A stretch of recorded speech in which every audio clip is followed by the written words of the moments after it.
উত্তরের জনপদ নীলফামারীতে প্রতিদিনই একটু একটু করে নামছে তাপমাত্রার পারদ। হিমশীতল বাতাসের সাথে ঘন কুয়াশায় বিপর্যস্ত জনজীবন।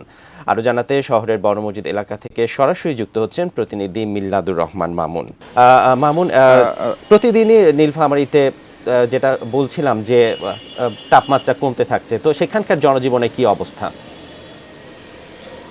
ধন্যবাদ বাদনা। আপনি যেমনটি বলছিলেন যে আসলে এই ডিসেম্বর শুরুর পর থেকেই কিন্তু তীব্র শীত নেমে এসেছে এই উত্তরের এই জনপদে। আপনি জানেন যে আসলে নীলফামারী কিন্তু বলতে গেলে প্রায় একেবারে শেষের দিকের জেলা, অর্থাৎ এরপরেই পঞ্চগড়, তারপর কিন্তু বাংলাদেশের ভূখণ্ড শেষ, অর্থাৎ হিমালয়ের খুব কাছের জেলা হয় এই নীলফামারী সহ এই অঞ্চলে কিন্তু একটু শীতের তীব্রতা বেশি লক্ষ্য করি আমরা আমরা কয়েকদিনের আবহাওয়ার হিসাব যদি একটু বলি যে আসলে 13 থেকে 14 ডিগ্রি সেলসিয়াস তাপমাত্রায় ওঠানামা করছে এই নীলফামারী জেলার তাপমাত্রা।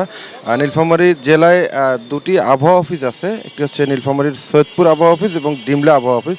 তো সৈয়দপুর বিমানবন্দর আবহাওয়া অফিস এবং ডিমলা দুটি আবহাওয়া অফিসে কিন্তু আজকে 14.5 ডিগ্রি সেলসিয়াস তাপমাত্রা রেকর্ড করছে, যদিও কিন্তু এর গতকালকের থেকে একটু বেশি, কিন্তু তারপরও এই শীতের কারণে কিন্তু সাধারণ মানুষ, যারা ছিন্নমূল মানুষ, অর্থাৎ যারা মাঠে ঘাটে কাজ করে, যারা বাইরে আছে, রিক্সা চালায়, এইরকম খেটে খাওয়া মানুষ আছে, তারা কিন্তু অনেক কষ্ট পাচ্ছে। আমরা বিভিন্ন মানুষের সাথে কথা বলেছি, তারা কিন্তু অনেক কষ্ট করে এই শীতকে মেনে নিয়ে বা শীতকে সঙ্গে নিয়ে তারা কিন্তু কাজ করছে পেটের তাগিদে। আমরা হাসপাতালগুলোতে খবর নিচ্ছি যে আসলে হাসপাতালগুলোতে এখনও এরকম শীতকালীন রোগের তীব্রতা খুব বাড়েনি, তবে একটু একটু করে রোগী আসছে। তারা বলছেন যে আসলে শিশু এবং বৃদ্ধ রোগী তাদের সংখ্যাটা কিছুটা করে বাড়ছে। আসলে বান্না, আপনি জানেন যে এখন প্রায় 9:15 বাজে, আমরা একটু সহকর্মীর মাধ্যমে দেখাচ্ছি, যদিও এই মুহূর্তে বড় কোনো গাড়ি নেই, তারপরও এই যে ছোট গাড়ি যেগুলো আছে, মোটরসাইকেল বা অটো বাইক যেগুলো আছে সেগুলো,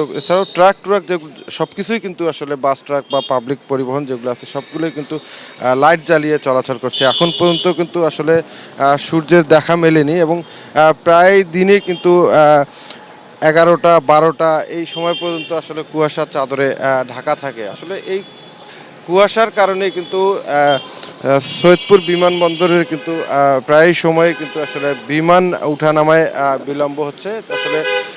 আর এদিকে আমরা যদি একটু শীতকালীন বরাদ্দের কথা বলি, আমি কিছুক্ষণ আগে নীলফামারী জেলা প্রশাসক নাইরুজ্জামানের সাথে কথা বলেছি। উনি যেমনটি বলেছেন আসলে নীলফামারী জেলার জন্য 1200 কম্বল সরকারিভাবে বরাদ্দ পাওয়া গেছে এবং এই 7টি উপজেলা এবং 4টি পৌরসভা নিয়ে আমাদের নীলফামারী জেলা, অর্থাৎ এই 7টি ইউনিয়ন পরিষদ এবং 6টি উপজেলা আছে। 6টি উপজেলা, প্রত্যেকটি উপজেলার জন্য 3 লাখ করে টাকা বরাদ্দ পাওয়া হয়েছে এবং সেগুলা প্রত্যেকটি উপজেলা তারা নিজ নিজ ব্যবস্থাপনায় কম্বল বা শীতবস্ত্র কিনে সেগুলো বিতরণ করবে। এছাড়াও চাহিদা দেয়া হয়েছে এবং যদি আরও বরাদ্দ আসে সেক্ষেত্রে সেগুলো আসলে গরিব দুঃখী মানুষের মাঝে বিতরণ করা হবে। তো বান্না, নীলফামারীর শীত পরিস্থিতি নিয়ে এই ছিল আমার কাছে।